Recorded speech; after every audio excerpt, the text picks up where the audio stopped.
हाँ देखिए, वही वो घर है, यही वो आदमी है जिसका 80 एकड़ जमीन जो है पंचित डैम का निर्माण में गया है। और जो है ये आज कहीं ना कहीं ये एक समय में जमींदार होते थे, आज जो है राजा से रंक बन गए। यही और ये एक बात बता देना चाहते हैं कि पंचित डैम का निर्माण में जो है झारखंड और बंगाल का लोगों का जमीन गया है और आज तक जो है उसका मूलभूत सुविधा मुआवजा नौकरी के लिए दर दर भटक रहा। और अभी जो है अनिश्चितकालीन धरना पे जो है लोग बैठे हुए हैं, झारखंड और बंगाल के लोग। सबसे अहम और समझ सकते हैं कैसा दर्दनाक बात है जो कि 80 एकड़ इस आदमी का जमीन गया है पंचित डैम का निर्माण में, लेकिन अभी तक क्या कुछ मिला?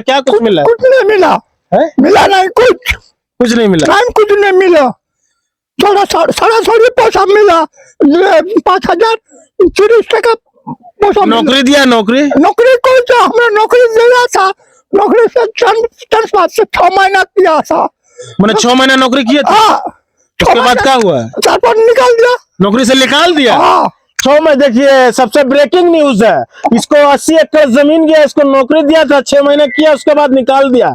ये समझ सकते हैं किस प्रकार से सौतेला और दर्दनाक जो व्यवहार किया डीवीसी। 80 एकड़ जमीन लेने के बाद भी कितना एकड़ जमीन में नौकरी होता है ये भारत में या फिर झारखंड में? कितना एकड़ जमीन देने के बाद जो नौकरी होता है, सबसे बड़ा सवाल है। 3-3.5 एकड़ में तो बीएसएल में नौकरी हो जाता है। ये 80 एकड़ जमीन दिया, उसके बाद जो है 6 महीना नौकरी किया, उसके बाद इसको निकाल दिया। ऐसा स्थिति है। इसमें घर दिखाते हैं कि देख लीजिए घर किस प्रकार से घर है, देख सही झोपड़पट्टी में रह रहे। एक समय में ये जमींदार थे और अभी जो है झोपड़पट्टी में रह रहे। देख सकते हैं यहाँ पे झोपड़पट्टी किस प्रकार से, राजा से रंग किस प्रकार डीवीसी कंपनी ने बनाया है। देख सकते हैं ये घर, देख सकते हैं घर भी कभी भी गिर सकता है और खुदा ना खास्ते कुछ अनहोनी हो जाए तो समझ सकते हैं। ये आखिर सबसे बड़ा जो सवाल है नेता मंत्री पे तो सवाल उठेगा ही, राजनीति के कुटिल चालों से या फिर डीवीसी के कुटिल चालों से विस्थापित मारा जाएगा तो शासन प्रशासन पे सवाल उठेगा ही।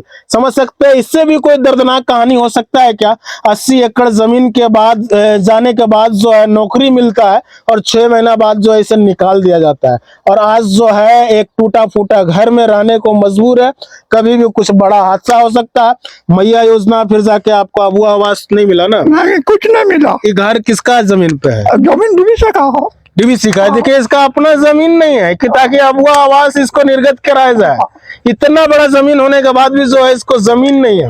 समझ सकते हैं ये स्थिति है। ये जो न्यूज है इसका कवर करने के लिए जो है एनडीटीवी हो, आज तक हो, तमाम जो भारत में बड़ा बड़ा चैनल है उसको आना चाहिए इससे कवर करने के लिए और विस्थापित का जो दर्द है उसको दिखाने के लिए, इसके दर्द को दिखाने के लिए आना चाहिए कि 80 एकड़ जमीन जाने के बाद जो है आज ये स्थिति है कि कुछ नहीं मिला। क्या मांग करते हैं सब? मांग करते हैं हमरा घर बना दीजिए और हमको खाने का पैसा दे दीजिए बस। हम कुछ नहीं खुजते, हम लोग को खाने भर जीवन जितना दिन रहेगा उतना दिन हमको खाने भर पैसा देना होगा, महीना।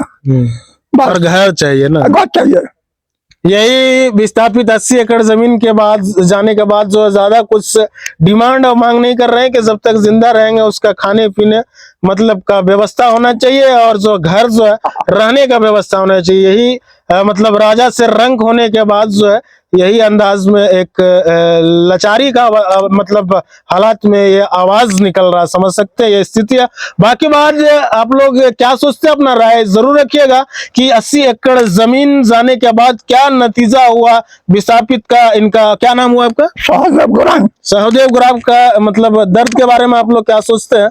अपना राय जरूर रखिएगा। आप देख रहे थे सोनी डिजिटल मीडिया। सचिन की रिपोर्ट्स। जय हिंद।